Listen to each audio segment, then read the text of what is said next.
Just to expand on the sentiment of the Republicans really being the only legislators on Beacon Hill who are truly representing their constituents and their wills. They're not a function of a larger government. They're a function of the constituents who elected them and gave them the power to jurisdict over their livelihoods. What has the Republican caucus done? What have they constructed, sponsored, or what have you voted on? Specific legislation like Melanie's bill or raising the debate over the hack holidays. How has the Republican caucus been tailor-made to represent its constituents as opposed to the Democratic monopoly? Well, I think the Republican Party, mostly in my mind, my philosophy believes that the power is in the people. That it's not the special interest, that we're out there to represent the people. And I think if you ask the people, do you want your sales tax increase? Do you want your other thing? We're the ones that are fighting for what they want. And in my experience in being here, it has been the special interest groups that have won the day up on Beacon Hill. Perfect example is the Pacheco bill. Pacheco bill is a bill that basically says that nothing can happen unless it's basically a union, it's done by unions. There's all kinds of things you have to run through it. There used to be It's the growth of bureaucracy. It's the growth of, it makes it impossible to have real competition, to have people bidding on jobs that are out there, that are hardworking, decent people. You can take a printer in the town of Plymouth that worked hard, creates jobs, does everything, but because they weren't unionized, they can't bid on a state contract. So they're out of the game. If you had more people bidding on these state contracts, it would eventually lower the price. Competition always works.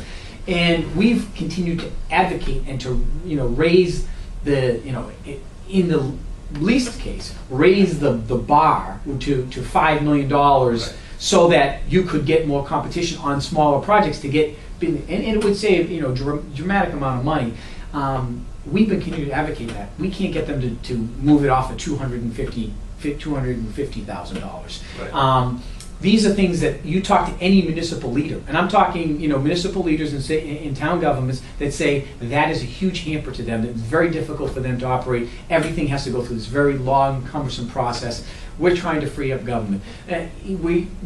We've done it with pushing the whole concept of reforming transportation, reforming pension reform. These are all things that we have been the ones that have been pushing it out there, and it is only now that the public has become frustrated that the media has now grasped onto it. But we've been out there for years talking about this. We've been talking about getting rid of the MBTA, the Mass Turnpike Authority, for years.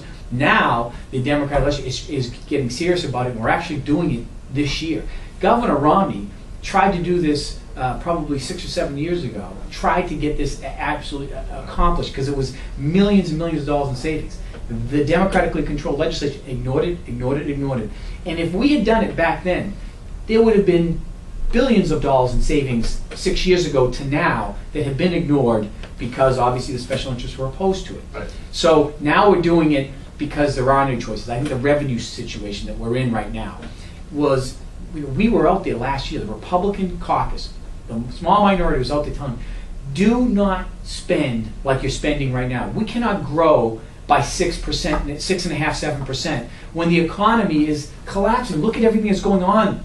And they totally ignored us. They totally just went and spent. We told the governor, make these cuts, veto these things now, otherwise you'll have to make 9C cuts. And guess what? He did not. And what happened is he had to make three rounds of 9C cuts because he ignored the message that the Republican legislature was giving out there.